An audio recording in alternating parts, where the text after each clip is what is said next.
లేదు, కారు లేదు, ఆస్తి 3.02 కోట్లు. అఫిడవిట్ లో ప్రధాని మోడీ గంగా సప్తమి పర్వదినాన మూడోసారి వారణాసి నుంచి నామినేషన్. బాబు పవన్ సహా. అవును, నాకు అర్థం కాక అడుగుతా. ఇప్పుడు నిన్న ఈ చర్చ డిస్కషన్ అయింది. మూడోసారి నామినేషన్ వేసాను వారణాసి నుంచి.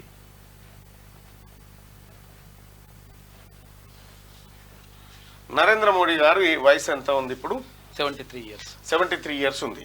అంటే సెప్టెంబర్, అంటే ఈ సెప్టెంబర్ వస్తే 74 అవుతుంది. అంటే ఇంకొక ఏడాది.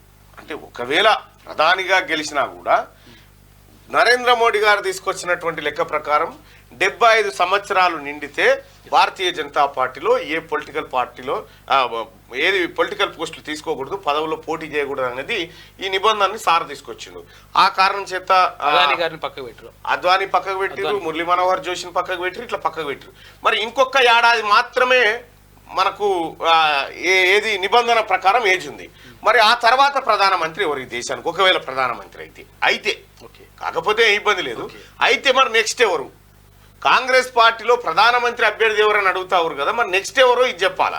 కాంగ్రెస్ పార్టీ ఎప్పుడైనా ఎన్నికలు అయిపోయిన తర్వాత ప్రధానమంత్రి అభ్యర్థిని కానీ ముఖ్యమంత్రి అభ్యర్థిని కానీ ప్రకటిస్తుంది, ఎప్పుడు కూడా ముందు ప్రకటిస్తుంది. అయితే ఇప్పుడు మరి మీరే అంటారు కాబట్టి 75 సంవత్సరాలు అంటే ఇంకొక కరెక్ట్గా జూన్, జూలై, ఆగస్ట్, సెప్టెంబర్ అంటే 4 ఏడాది 16 నెలలు మాత్రమే. 16 నెలలు దాటితే మీరు ఇప్పుడు ఏది మీ నిబంధనల ప్రకారమే మీ పార్టీలో అనర్హులైతారు. మోదీ గారికి వర్తించదని అంటున్నారు. మోడీ గారికి వర్తించదా? అద్వానికి వర్తిస్తుంది, కొంత సరళిస్తున్నారు. మురళీ మనోహర్ జోషి వర్తిస్తుంది, పెద్ద పెద్దోళ్ళకి అందరికి వర్తిస్తుంది.